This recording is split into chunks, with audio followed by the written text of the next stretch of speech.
这里是台湾西南部的小渔村，沙洲、草泽、渔温、红树林和农耕地是最常见的地理景观。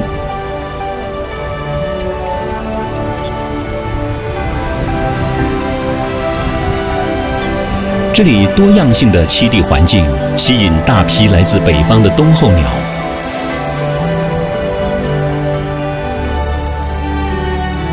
沿街堆置的蚵壳和剖壳的妇人，是它给人的第一印象。这里的候鸟乘着东北季风的翅膀而来，这里的村民依循着潮汐和自然的运行过活。这里还有全台湾最具代表性的湿地之一——鳌谷湿地。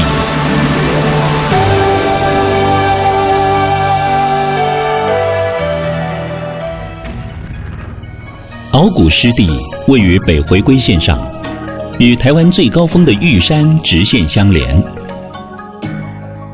北边以北港溪和云林县为邻，南边隔着六角大排与东石相望，西边紧邻着台湾海峡。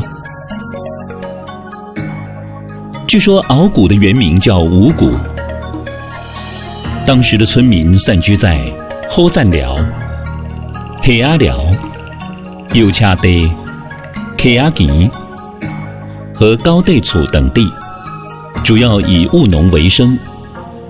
以前拢靠这个田的生活，田的生活呢，我算无偌好啦。感觉掠鱼袂偌歹，所以拢集中来这掠鱼。一届呢掠到到底唔知这个什么鱼，足奇怪，足奇怪。所以的村民大家咧想讲这个是什么鱼，无人了解。有一个这个带lap狗来看，讲这个是鱷鱼啦。古书上记载，鳌为海中大龟，其实就是黑龙江的寻龙鱼，身长3公尺，其皮可以治骨，取名鳌骨，寓声传百里，独占鳌头之意。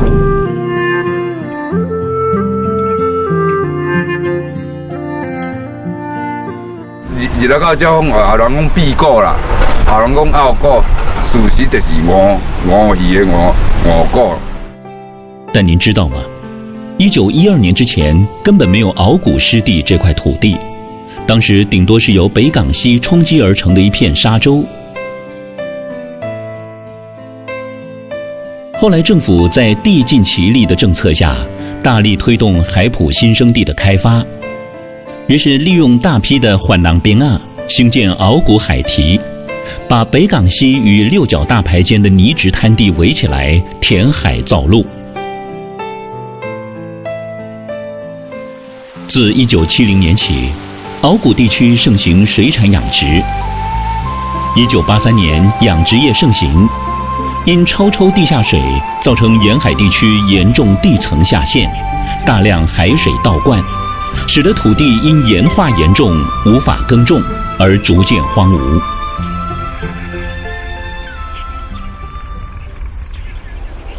鳌谷农场虽已废耕，却在沧海桑田中展现不同的生机。因为农场之前种植的甘蔗与多种杂粮作物引来了老鼠，老鼠引来了猛禽到此繁殖。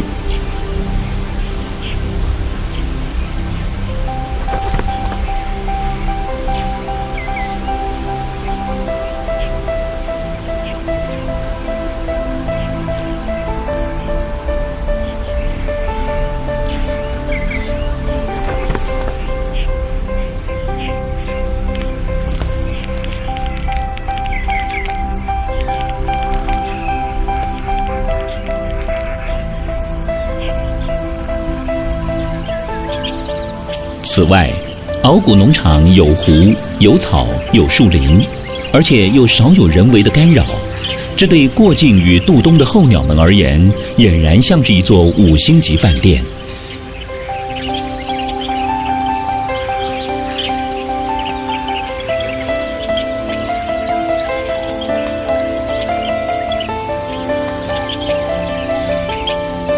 随着东北季风吹起，鳌谷逐渐进入干季，水位降低后的浅滩地，正好提供了候鸟合适的觅食场所。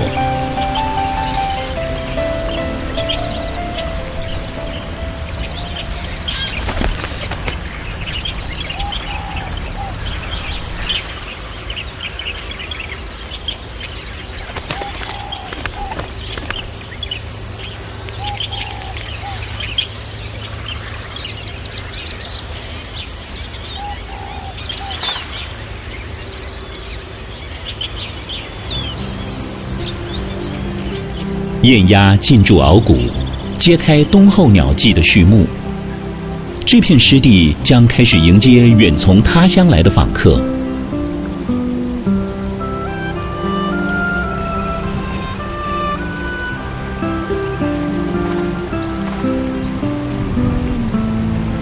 反嘴鸻翩然而至，在大水池中整理它们一身洁净的飞羽。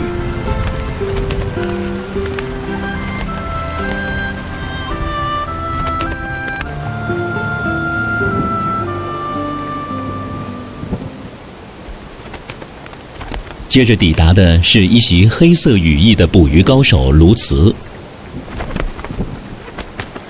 此时最开心的莫过于班长小黑了。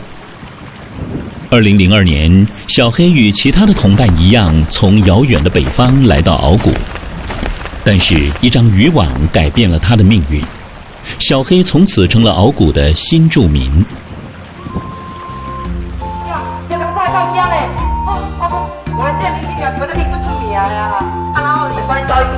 受伤了，伊就我就飞转去嘛，所以伊就全年拢留伫遮。现在伊这那么定，你讲我定点，绝对蛮定点哦。冬候鸟季，除了明星鸟鸬鹚到访之外，还有黑翅鸢、短耳鸮和红隼等猛禽也来到鳌谷过冬。偶尔还可见到鱼鹰在天际翱翔，伺机捕捉忘情而大义的鱼。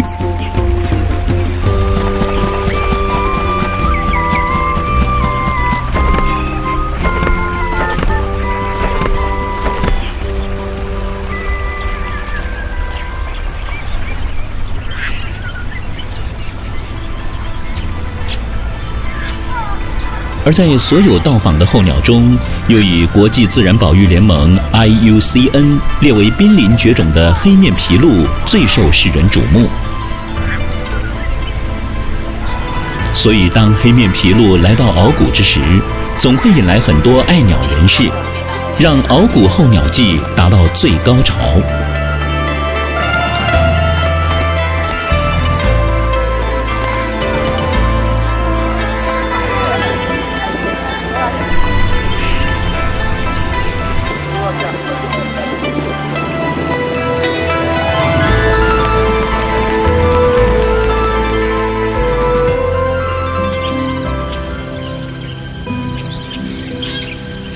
微雾的清晨，来自北方的候鸟们悠闲地在滩地上觅食。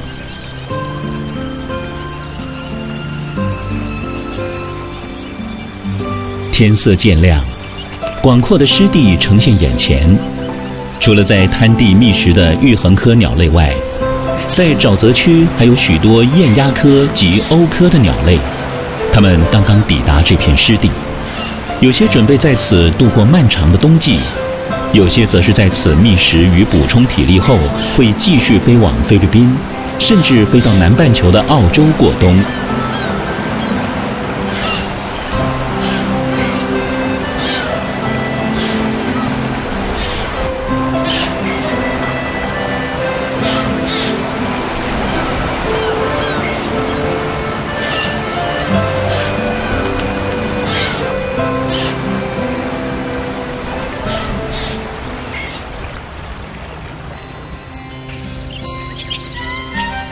鳌谷农场的中央地带原为农垦区，这块区域的外围种满了木麻黄、黄锦、水黄皮、台湾海藻、琼崖海棠以及白千层等树种，形成一期期隐蔽良好的觅食场所。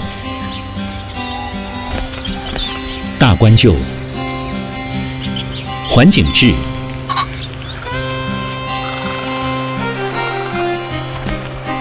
大白鹭、小白鹭和红冠水鸡等鸟类成群在这里活动和寻找食物。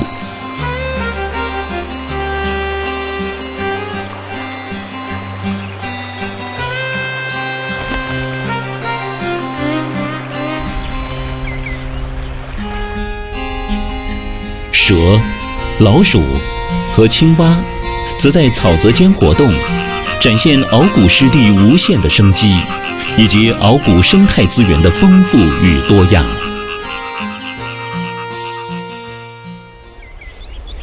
根据专家学者的调查研究发现，鳌骨湿地以鸟类资源最为丰富，目前记录约有200多种，几乎占全台鸟种的一半。其中有3/4是候鸟或过境鸟。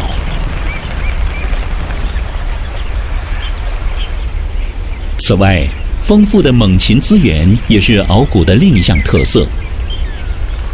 当地日行性猛禽多达18种，而这里也是台湾本岛少数有黑翅鸢繁殖记录的湿地之一。另外还有哺乳类10种。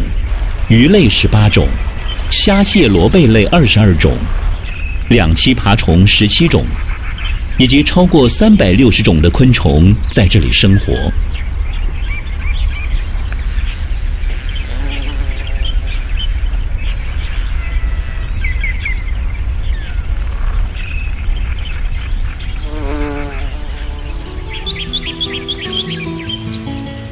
串串橙黄饱满的稻穗，是鳌骨农民为大地上的彩妆。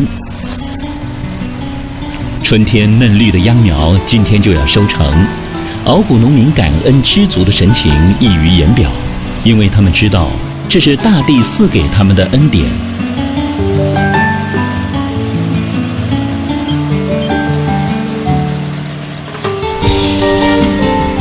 昔日跟在黄牛后面的猴背鹿，如今聪明地跟在现代鹈鹕的后头，着实被鹈鹕惊扰的虫子。而聪明的不止牛背鹿，还有燕子、大卷尾和鹪鹰也来分一杯羹。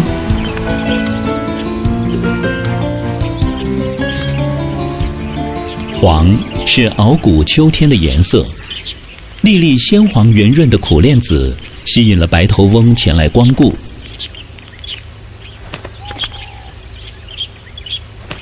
而大卷尾和绿袖眼等食虫性的鸟类也跑来凑热闹。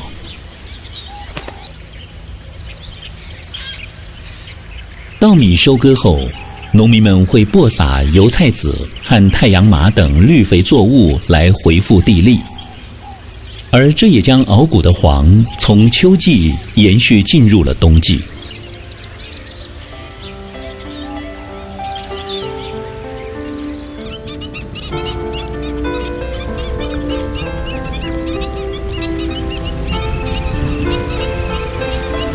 候鸟们把握东阳的落日余晖，努力的觅食，好度过即将来临的漫漫寒夜。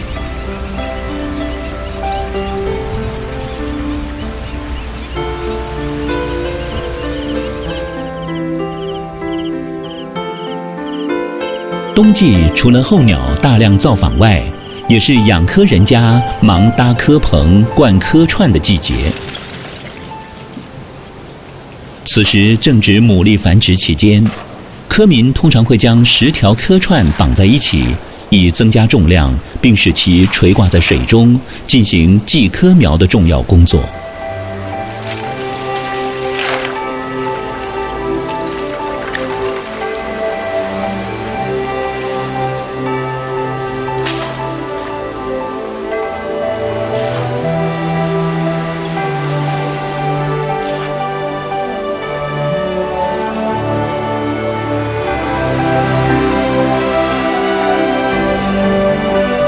水中的幼苗会随波逐流，自然附着在空壳上。这个过程称为采科苗，而这个步骤的成功与否，将直接影响明年大科的产量。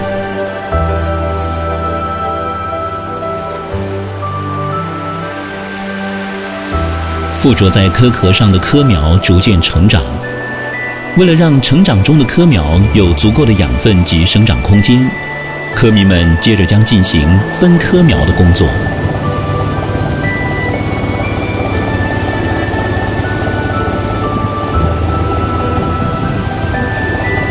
科民配合着潮汐出海，来到2-3个月前采柯苗的柯棚，把10条一串的柯串割开，再一条条的绑回柯棚上。这个过程既耗时又费力，而未来这1-2个月，他们必须依循着潮水卖力地分柯，因为他们得赶在东北季风来临之前完成分柯的工作。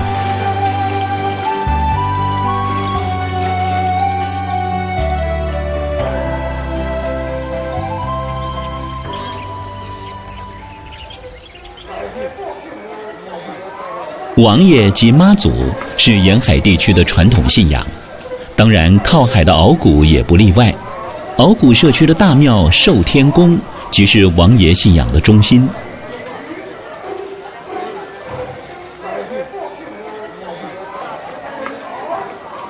传说在70-80年前，鳌骨村民出海常发生意外，经扶鸾请示神明，神谕村民需奉祀出巡的荆州府王爷，才能保佑村民出海平安。于是村民合议只塑5尊神像，奉祀于寿天宫的张王殿。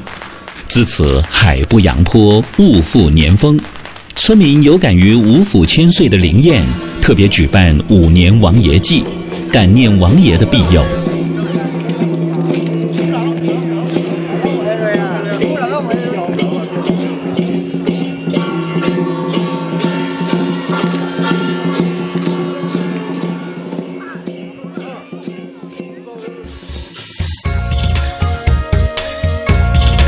港口宫创建于西元1684年，至今已有300多年历史，是鳌骨地区居民重要的信仰中心。每年农历春节，来自台湾各地的香客将鳌骨港口宫挤得水泄不通。只见人群如同潮水般涌入宫内，人人手中一炷清香，祈求妈祖保佑五谷丰收，阖家平安。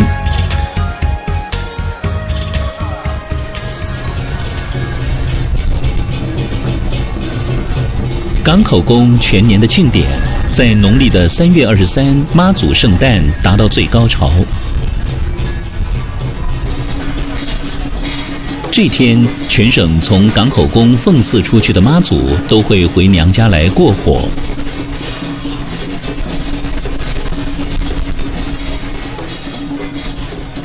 这时，全省各地妈祖庙的阵头为了取悦港口妈，个个使出浑身解数，有的舞龙，有的舞狮，有的请八家将献艺，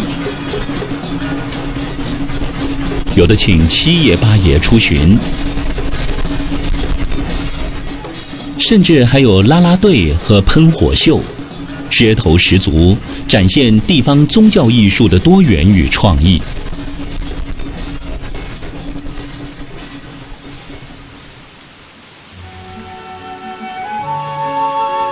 东北季风持续发威，芦苇如海浪般在风中摇曳，平添了几许冬天萧瑟的气息。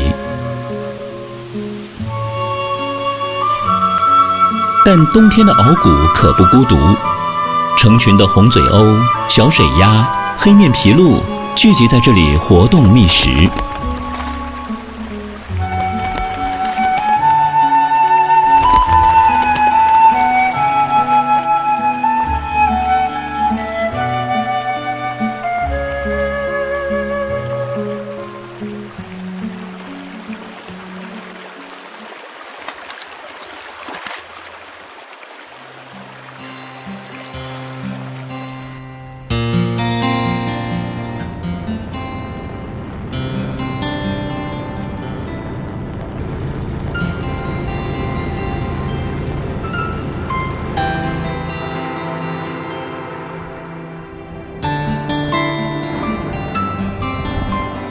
农历的10月中旬到元宵节这段期间，鳗鱼苗会随着黑潮洋流来到台湾沿海，鳌骨的鳗鱼季也将正式展开。渔民们依满网架设的海域，挑选长短适中的竹材，钻洞、立竿和架网，为的是一个希望，一个发过年财的希望。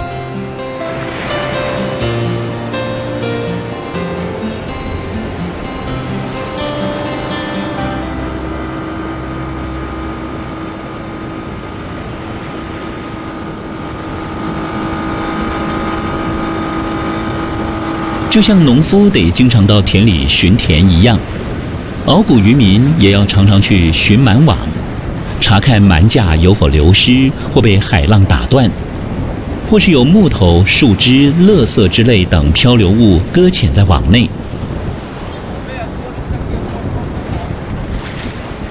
当然，最重要的还是查看尾袋中是否有鳗苗入袋。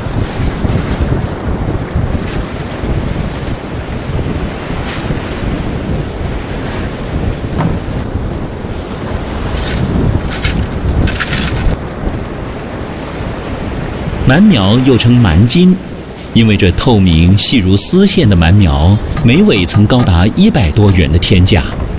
如果运气好的话，一天可抓上千条，就有10几万元的收入。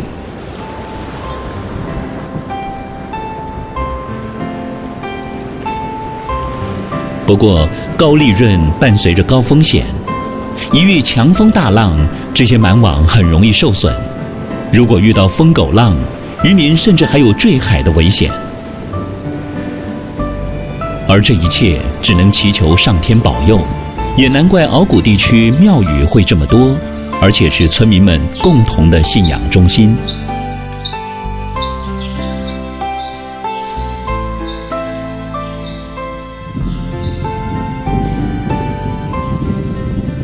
东北季风兴风作浪，鳌骨渔民海上工作不易。但是海堤内采收海菜的工作非但不受影响，反而更加忙碌，因为海菜喜欢低温凉冷的冬天。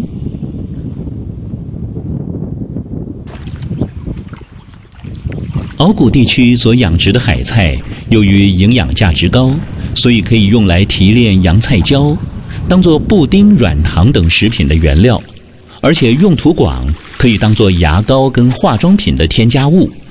同时，它也可以用来养殖九孔和鲍鱼。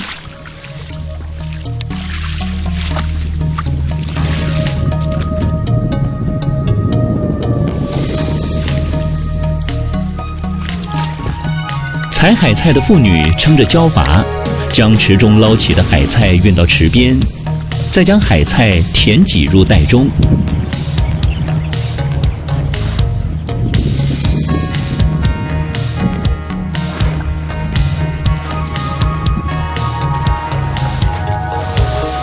别看轻这些海菜，它们每袋都重达50公斤，得靠起重机才能将它们搬到卡车上，然后运到全省各地，卖给九孔和鲍鱼的养殖业者。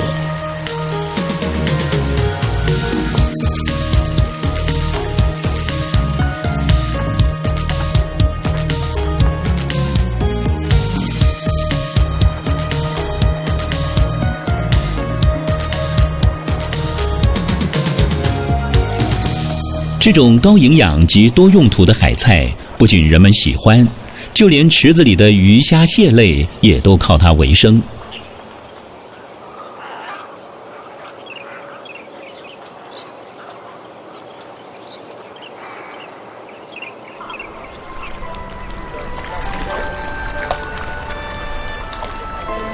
鳌骨地区的渔温里，除了养海菜外，也养殖蛤蟆、恰西辣、切奇亚和变形扣等鱼贝类。等这些蛤蟆和鱼虾长大后，就像鳌骨渔民们的提款簿一样，当家中孩子开学注册、儿女成家购屋或创业投资需要用钱时，他们就依所需金额的数量贩卖渔温中的鱼虾，来满足子女们不同人生阶段的经济需求。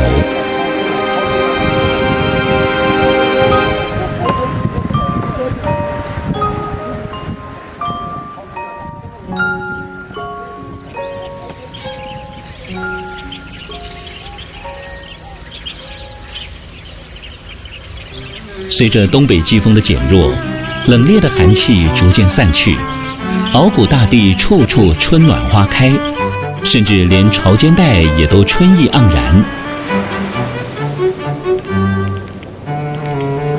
沙滩上青白招潮蟹奋力挥动大螯，好赶走其他雄蟹，并吸引心仪的雌蟹前来交配。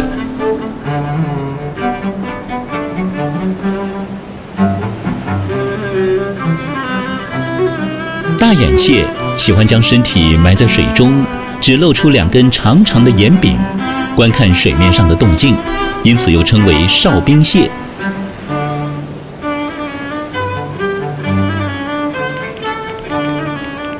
角眼沙蟹以其眼睛上方长长的眼柄而得名。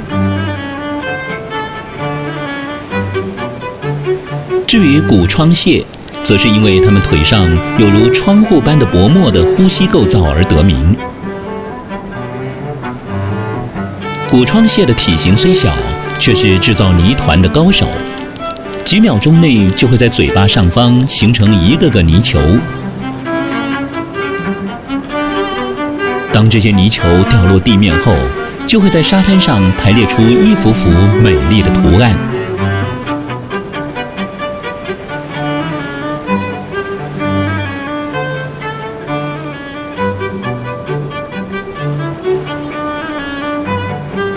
和尚蟹由于声势浩大，因此又有冰蟹之称。它们直着走路的行进方式，打破我们一般人对螃蟹横行的刻板印象外，螺旋形钻沙避敌的方式也都是相当有趣的生态行为。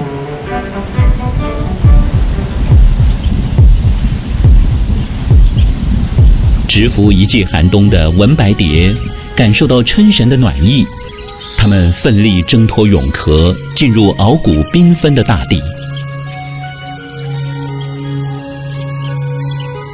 待鳞翅伸展后，振翅飞到油菜花田里，吸取生平第1口花蜜，第2口，第3口，成片的油菜花海满足它们甜蜜的生活。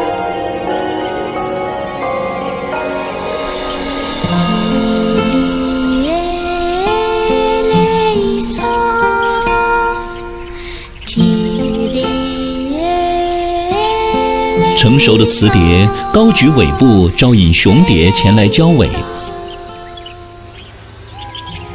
经过多次尝试错误，好不容易交配成功，但仍有追求者不死心，可谓是窈窕淑女，君子好逑。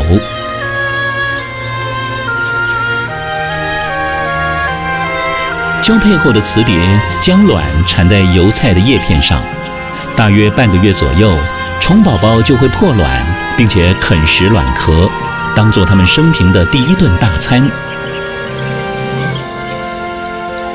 接下来的几个月，还有成片的油菜花田等着它们。只要肚子饿，油菜的叶、茎和花朵都是可口的美食，无限量的供应，直到它们长大化蛹为止。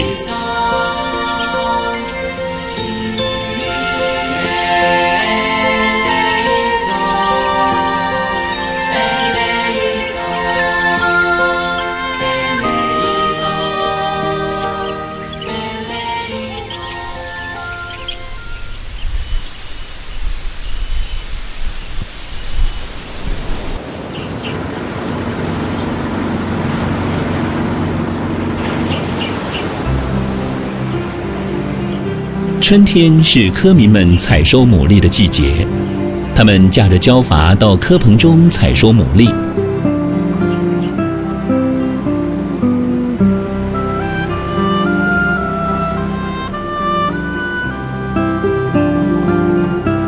采收牡蛎俗称 Q 鹅啊。由于潮汐涨落时间每天都不同，一天大约有1小时的落差，所以出海 Q 鹅啊的时间也要随着潮汐而调整。每个月几乎有1半的时间都在黢黑的大海上工作。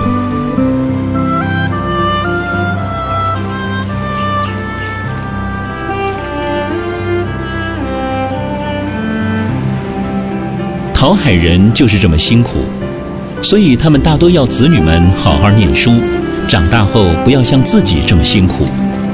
这也是为什么少有年轻人留在鳌骨发展的原因之一。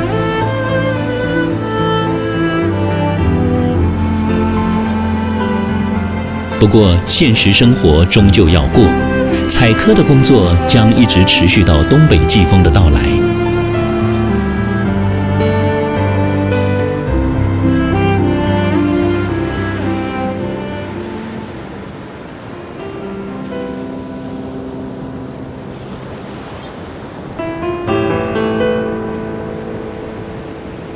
您或许不知道，在台湾渔业气象尚不普遍的年代，鳌骨渔民出海捕鱼全依经验法则。讲什么一做一生的惊地扫，然后做水会惊掠捞。阮出讨海人是惊风头，所以阮这个中壮年吼要出去迄个讨海以前，一定要来看这样树啊，看伊的树尾、伊的树梢吼，伊的迄个角度有多大。也是45度角以后是不适合出海，所以是阮社区气象台。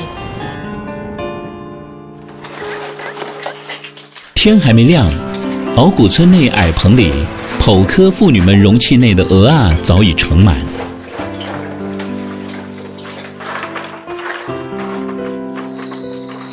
天亮了，回家为孩子们准备早餐。等孩子们上学后，再回到矮棚里继续剖科。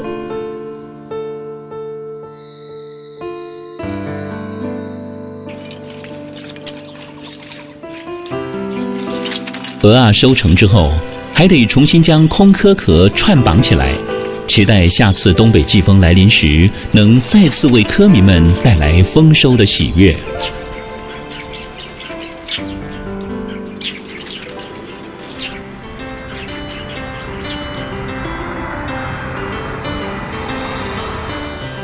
一篓篓的生科，不仅化成一颗颗饱满的鹅啊，同时也成了鳌骨社区特殊的渔村风味，以及鳌骨文化协会艺术创作的好材料。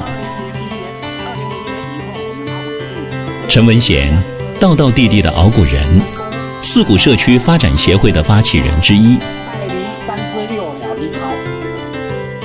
我们从小就生长在这个地方，所以对我们周边的那个环境，还对我们的社区是有一股很大的一种希望。我们这边有2个产业，就是文蛤跟海菜。那文蛤的话跟海菜，我们可以提供一个平台，然后游客来游玩这个鳌骨湿地以外，另外的时间我们可以排他来我们那个池塘做一种体验，蒙拉减塞口，还有我们可以做那个环保船，让他们来划船，顺便于捞海菜体验。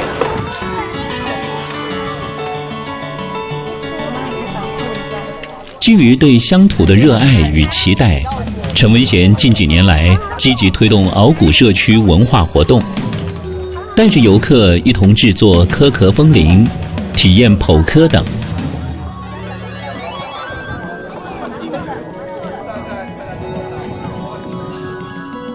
并以鹅啊、蛤蟆和海菜等渔村特有的资源为材料，设计生态旅游活动与手工艺术 DIY， 为原本寂静的鳌骨渔村带来新的活力与希望。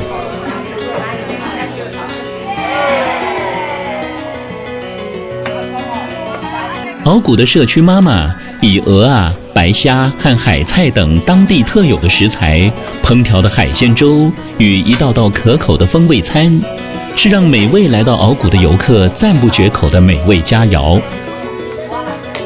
享用后齿颊留香，终生难忘。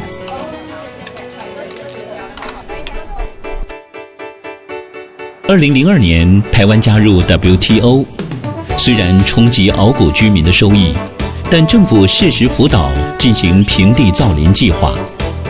今日绵延不尽的树海，不仅为减缓全球暖化尽一份心力，同时也将鳌骨营造成为富丽渔村的新风貌。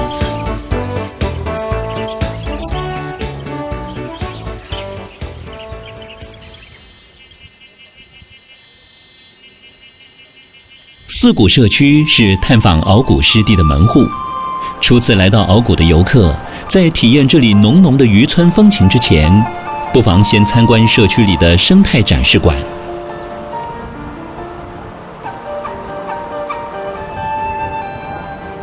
这里的游客中心有非常详尽的解说服务，可以让您更进一步了解鳌谷的生态与人文故事。以前我们社区的周边都是那个甘蔗园，那一直到92年平地造林以后啊，那我们社区周边都是森林啊，所以我们很庆幸啊。那我们对这个鳌谷湿地有一句那个顺口溜非常的贴切，就说北堤湿地像夏威夷，西堤湿地像雪梨，南堤湿地像奥地利。男生看得很 easy， 女生看得青春又美丽。回去感到心旷又神怡，原来我们来过鳌谷的湿地。3月，鳌谷枯水季的末期，南堤大水池的水位到达最低点，而一些原本较小的草泽都已干涸，甚至龟裂。鳌谷大地张着大口，等待雨季的来临。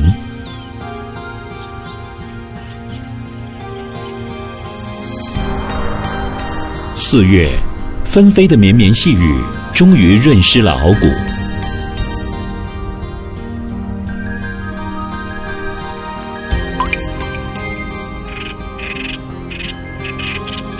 蛰伏了一季寒冬的种子，也挺直了身子，冒出泥土。平地造林计划所栽植的苦楝，绽放它淡紫色的容颜。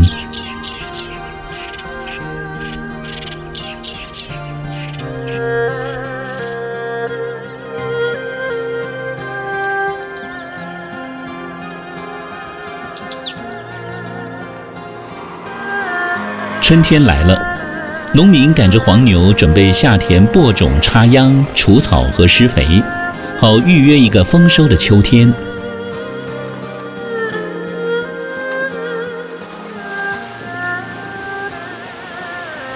绿是鳌谷春天的色彩，也是黄牛鲜嫩的美食。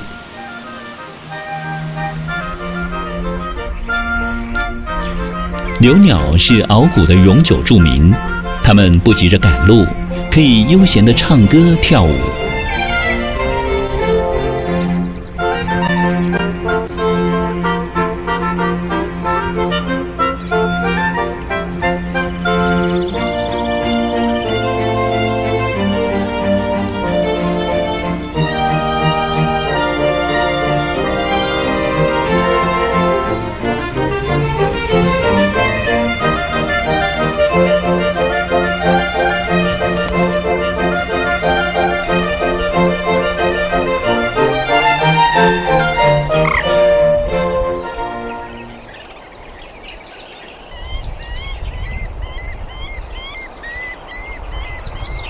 如果留鸟是鳌谷的永久住民，那候鸟就是鳌谷的过客。他们在这里累积足够的能量，等待时机蓄势待发。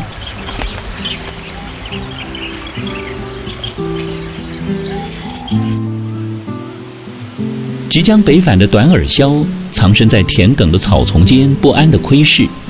冷不防突然窜出身影，短暂在空中盘旋，瞬间又再度隐匿进木麻黄丛林里。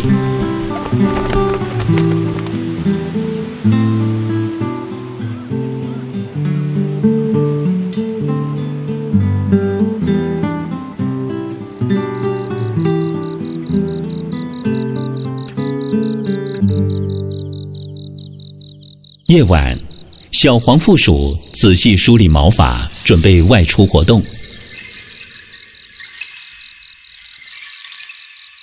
它停在洞口，查看洞外的状况，待确定安全后，才放心地到洞外觅食。但它不知夜晚的木麻黄林中暗藏杀机。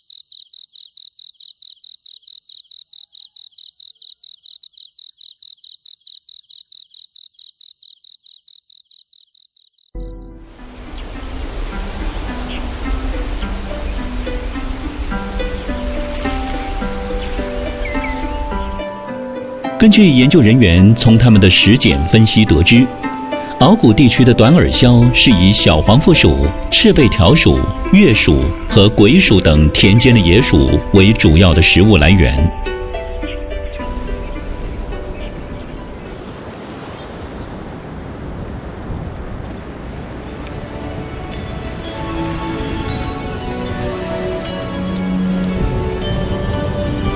天气渐暖，黑面琵鹭一身鲜艳的繁殖羽，预告它们即将北返的消息。就在北返前夕，它们努力储备能量，以确保有足够的体力回到北方繁殖它们的下一代。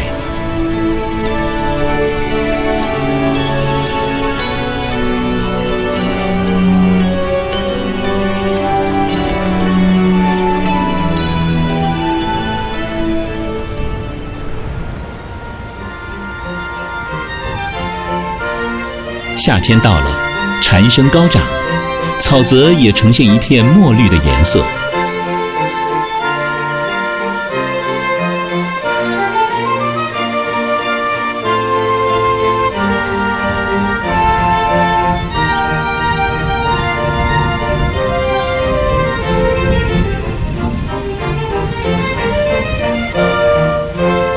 海茄冬凭借着发达的呼吸根与具有排盐功能的叶片，成功地成为鳌骨地区盐泽地最优势的植物之一。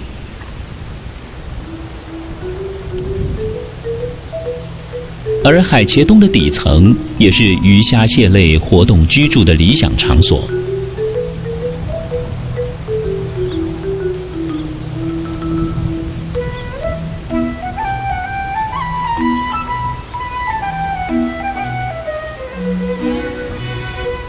仔细观察，我们可以发现橘红色的小花在海茄冬的枝头悄悄绽放。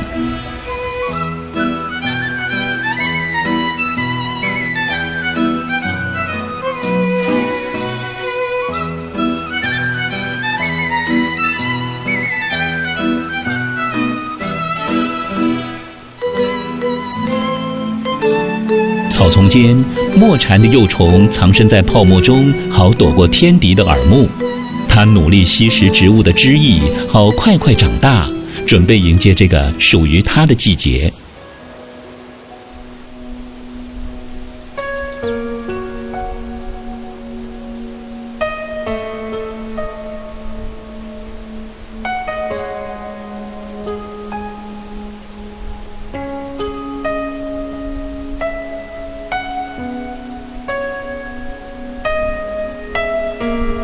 除了海茄冬外，其他衍生植物的花朵也都争相盛开。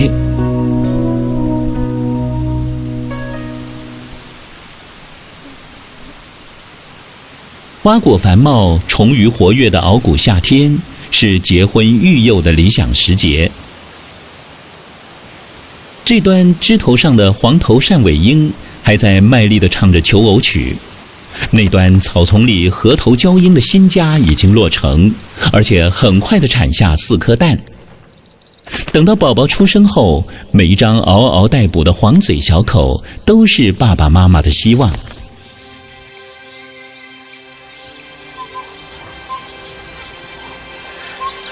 木麻黄顶层，小白鹭、夜鹭、黄头鹭等鹭科鸟类的育雏工作不曾停歇。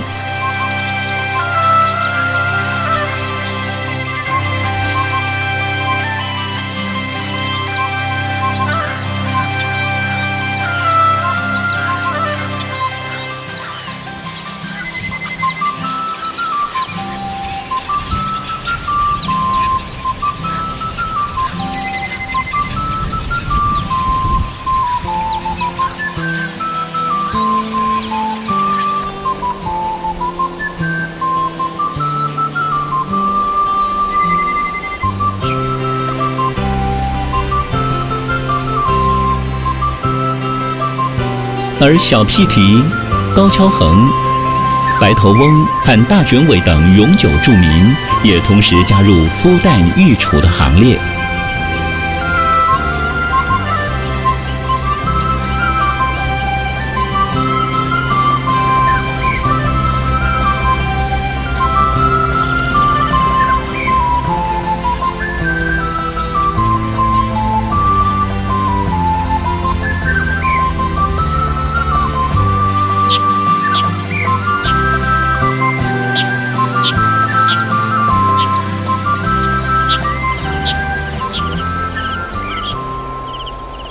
圆月在虫鸣声中悄悄爬上枝头。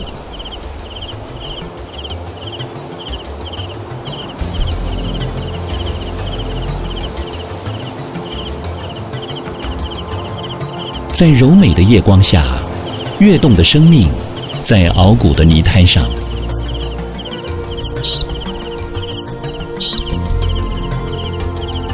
在湿地的草丛间，甚至是在防风林的枝头上，这些夜间精灵们个个轮番上阵。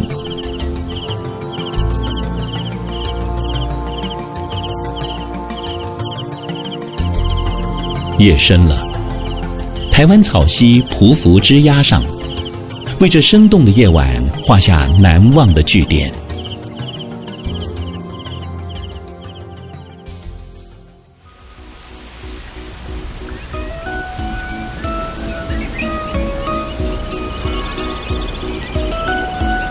希望当秋天再度来临，熬谷的幼鸟们都能平安和他们的爸爸妈妈一起进入这个五彩缤纷的世界。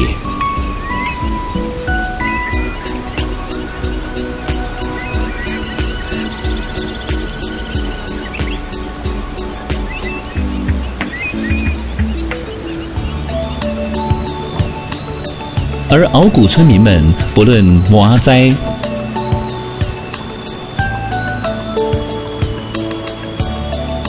鹅啊、温啊和丢啊，都能年年丰收。期待东北季风再起，黑面琵鹭、鸬鹚及所有的候鸟们，也都能顺利地带着他们的新生代，一同再回到这片吟咏生命之歌的熬谷湿地。